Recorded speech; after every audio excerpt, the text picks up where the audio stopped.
Corn soup வந்து எப்படி செய்யணுன்ட்டு இந்த வீடியோக்குள்ளே காட்டுறேன். இதில் என்னென்ன போட்டிருக்கேன்னா, கார்ன் போட்டிருக்கேன், கேரட்டு ஒரு சின்ன பீஸ் வந்து போட்டிருக்கேன், ஒரே ஒரு பீன்ஸ் போட்டிருக்கேன். இதில் வந்து ஒரு 2 பல்லு பூண்டும் 2 சின்ன வெங்காயமும் நான் அதுக்குள்ளே போட போகிறேன்.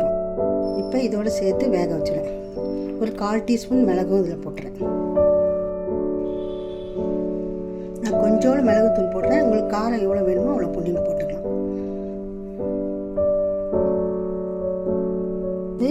ஒரு 1/2 டீஸ்பூன் வந்து கார்ன் போட்டு இதில் கரைச்சி வச்சுருங்க. உங்களுக்கு எவ்வளோ திக்காக வேணுன்னா கூட கொஞ்சம் போட்டுக்கலாம், கொஞ்சம் தனியாக வேணுன்னா கம்மியாக போட்டுக்கங்க.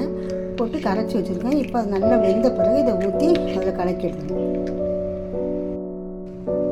இப்போ வந்து நான் இதில் வந்து கார்ன்ஃப்ளவருடைய மாவை வந்து இதில் ஊற்றி விட்றேன் கரைச்சி.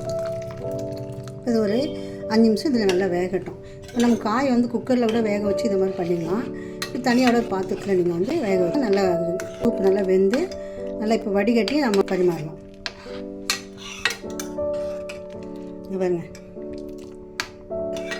வந்து இதில் வந்து கொத்தமல்லி இலை வந்து கட் பண்ணி அதையும் தூவி நம்ம பாத்திரத்தில் வந்து ஊற்றி கொஞ்சம் நம்ம இந்த தண்ணி மட்டும் தனியாக எடுத்து வச்சுட்டு கூட இதை கொஞ்சம் நம்ம எடுத்து சாப்பிட முடியலன்னா கொஞ்சம் மிக்சியில் ஆறின போல கொஞ்சம் மிக்சியில் அரைச்சி அதையும் இதில் கொஞ்சம் கலந்து விடலாம்.